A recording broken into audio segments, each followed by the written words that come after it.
मनदीप सिंह पंजाब के गुरदासपुर के गांव चट्टा के रहने वाले थे।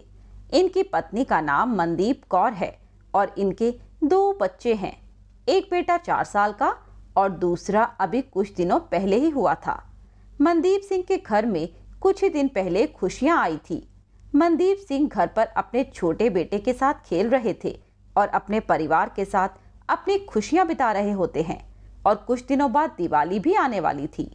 तभी फोन की घंटी बजती है। यह फोन उनके सीनियर अफसर का होता है।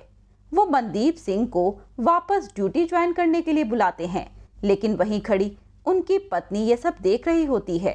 वह उनके पास आकर पूछती है, फोन किसका था जी? पहले तो आप बड़े खुश थे, अब उदास से हो गए हो, क्या बात है?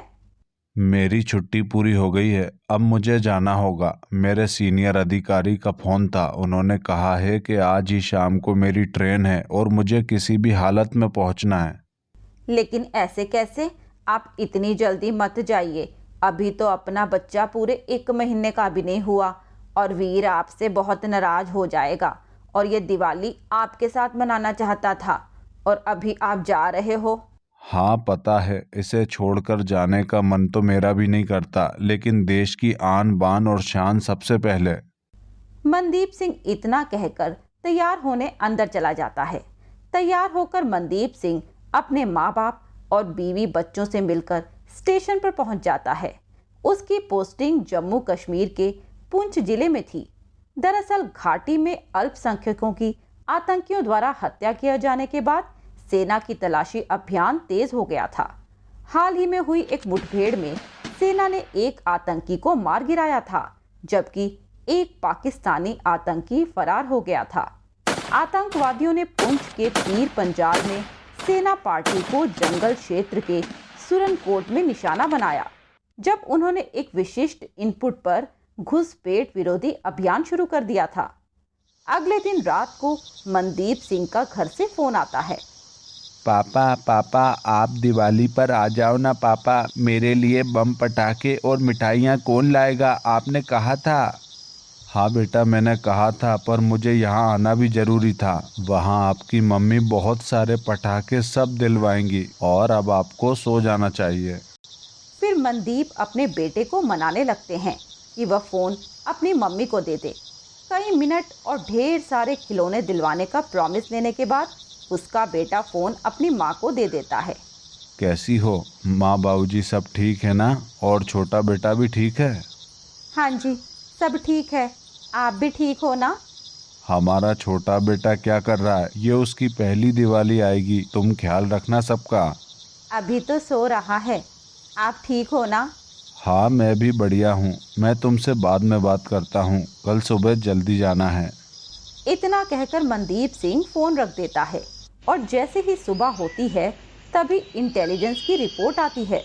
उसमें बताया जाता है कि जम्मू के राजौरी के पुंछ में सेना और आतंकियों के बीच सर्च ऑपरेशन के दौरान मुठभेड़ हुई है और उसमें सेना की 2 बटालियन उनकी मदद करने के लिए और भेजी जा रही हैं, जिसमें एक जूनियर कमिश्नर अधिकारी नायक सूबेदार जसविंदर सिंह, नायक मनदीप सिंह, गज्जन सिंह, सरज सिंह, वैशाख, इनके नेतृत्व में 2 बटालियन भेजी गई।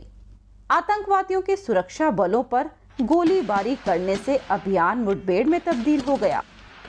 11 अक्टूबर 2021 को मनदीप सिंह करीब 10 जवानों के साथ राजौरी के पुंछ के घने जंगलों में रात में इसी दौरान बल ने भी गोलीबारी का माकूल जवाब दिया। उन्होंने बताया कि मुठभेड़ में एक आतंकवादी मारा गया, जबकि एक पुलिसकर्मी घायल हो गया। इस दौरान दोनों तरफ से काफी हैवी फायरिंग शुरू हो गई। आतंकियों के साथ उस मुठभेड़ के दौरान उनके एक साथी को भी गोली लगी, जबकि मनदीप सिंह ने अपनी जान की परवाह न करते हुए अपने घायल साथी को पीछे की ओर बचाने के लिए खींचा और इसी दौरान वे घायल भी हो गए। फिर मनदीप सिंह अंधाधुंध फायरिंग करते हुए आगे बढ़ते हैं।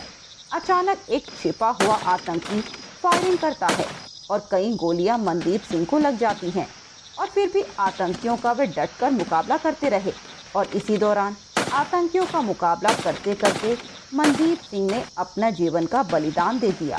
मनदीप सिंह को आतंकियों के खिलाफ असाधारण वीरता, अदम्य साहस देश के सभी शहीदों को नमन करता है। वीर कभी मरते नहीं, बल्कि वो वीर गति को प्राप्त होते हैं और वे इतिहास के पन्नों में सदा सदा के लिए अमर हो जाते हैं। आतंकियों के साथ उस मुठभेड़ में एक जेसीओ सहित सेना के 5 जवान गंभीर रूप से घायल हो गए और बाद में शहीद हो गए। इलाके में ऑपरेशन अब भी जारी है, लेकिन इस गोलीबारी में 4 जवान और शहीद हो गए। शहीद जवानों के नाम नायक सूबेदार जसविंदर सिंह, नायक मनदीप सिंह, सिपाही गज्जन सिंह, सिपाही सरत सिंह और सिपाही वैशाख एच हैं।